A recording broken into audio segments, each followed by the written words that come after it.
There are many people who have the limitations in their minds, who have lost that fire in their eyes. You aren't given any breaks in life. You make them for yourself. We are all being tested in life. And how you face that test determines the rest of your life.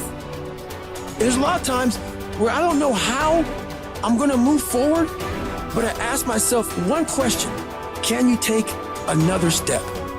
And that answer is always yes. Wherever focus goes, energy flows. So why don't we tap into that power now for your business and life?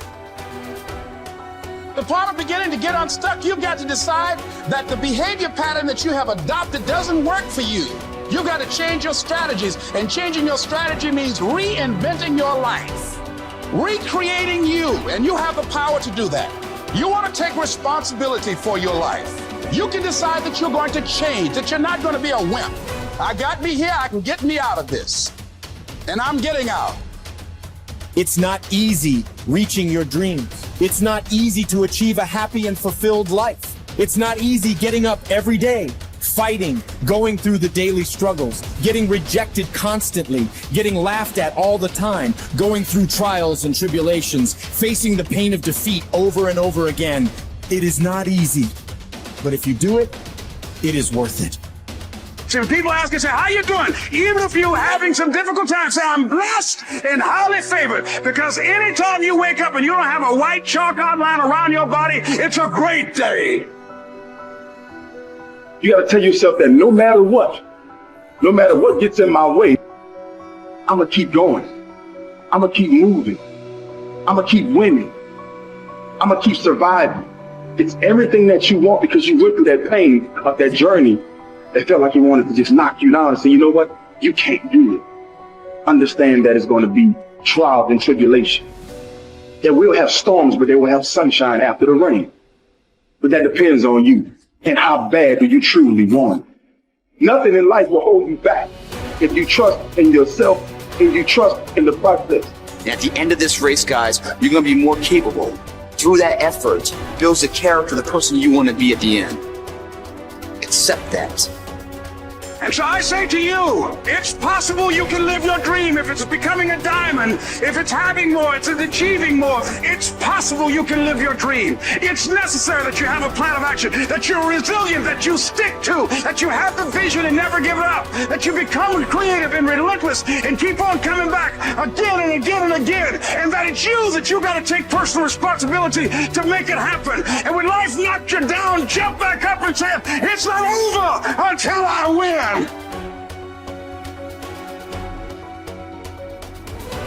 What does success look like? What does it take? A human being has come with such open sense of possibilities. Those who are committed to being successful with whatever they're doing, one important aspect of their life is, that is what gets you across so many lines in our life, so many barriers in our life. This happened in your school, maybe later in your university, later in your work. It's happening to people, maybe not everyone, but to a whole lot of people. Their commitment to success is weak. They want to succeed. They will take 3 steps. Then something little interesting happens here. They will go away here. They will go away there. They will go away there. Hey, I want to live. Their commitment to success is weak. Either situations around them in some way, situations can impede you from doing what you're doing very easily. Many times it happens to everyone. But when this happens, people weaken their commitment for their success. Maybe physically they'll feel a little weak. They will weaken their commitment to success.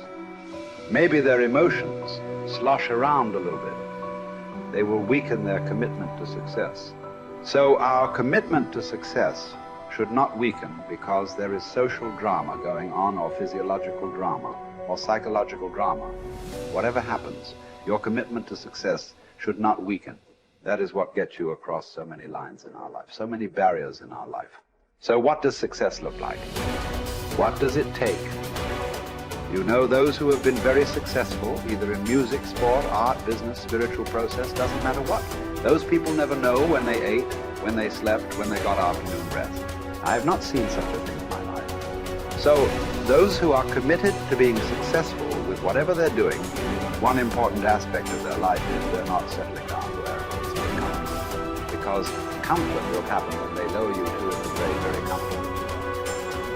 Have you seen how comfortable they are? Once they're dead, if you throw them there also, they're comfortable. If you lower them, they're comfortable. Right now, it's about ensuring that there is profoundness of experience and there is impactfulness of activity. Because if they had given you a limitless amount of time, you could do all those things, nothing wrong. I'm not against it. But they gave you such a little time with such tremendous potential of being human. That's the problem. If creation had made you like an earthworm, I'm not saying there's anything wrong with it. It is just that it's a unipolar potential. It can only do that much. An earthworm is not thinking of climbing a tree because it knows it'll be picked up by the birds. It never has such aspirations. It just wants to recycle the earth. You know, it is beneficial to so many other lives, including us, but its objective is very clear: to eat and to reproduce and to die. Very clear objective, that purpose to fulfill he strives. I don't think he sleeps in the afternoon. I don't think so, because many afternoons I've seen earthworms. They were all vigorously active, but a human being came with too many potentials. Because of that, it needs a certain level of striving for a human being to forget about the world, to consider yourself successful. If your idea of success is you're doing little better than your neighbor, I call that sickness. That is not success. You are happy that your neighbor is worse than you. Is this sickness or success? It is sickness. But in some way, you feel fulfilled with what you're doing. Let's consider that as success for now. It doesn't matter whether you're better than somebody or worse than somebody. That question should not even come up in your mind. But in some way, you feel you're using yourself fully, and there's a certain sense of fulfillment in your activity. Well, if you're capable of just closing your eyes and simply sitting without any activity, that's fantastic. But you cannot do that. You cannot do that right now. In the states that you are, you can't simply close your eyes and become still. Instead of being busy, you will become preoccupied. That doesn't mean you're improving, that means you're regressing in some way. The problem about this success is people always making judgments. I did this, I did that, maybe this didn't work, maybe this is a mistake, that's a mistake. There's no such thing in life. See, at one time you were a monkey, all right. Hey, this is not me, this is that Englishman, you know. Charles Darwin said you were all monkeys. At one time you were a monkey just a brief while ago. Was it a mistake that you committed? That you were a monkey? Or was it just a certain stage of evolution?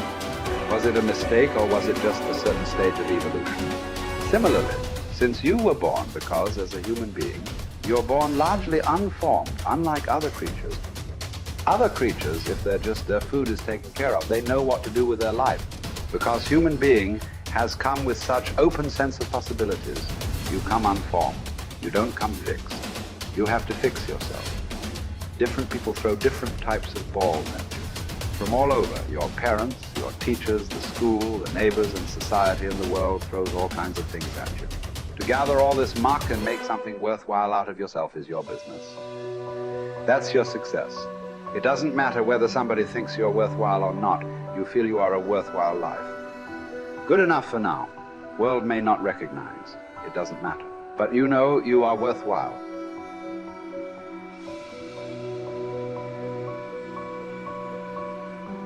It's hard to say what the soul means metaphysically because, say beyond the confines of a single human being, we do have this sense that the soul can expand itself into something that's greater than it has been. It has this capacity for growth.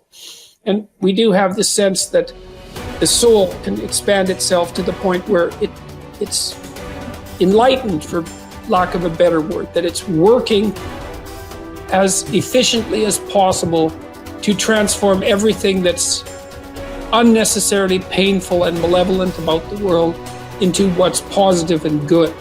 And that it does that as a consequence of confronting the world with courage and truth. And I think that's right. And I do think that means that the soul participates in something eternal, which is the attempt of being itself to transform what's unnecessarily painful and malevolent into what's good, and that human beings actually do participate in that, and that that's part of the reason that our ancient tradition insists that we're made in the image of God.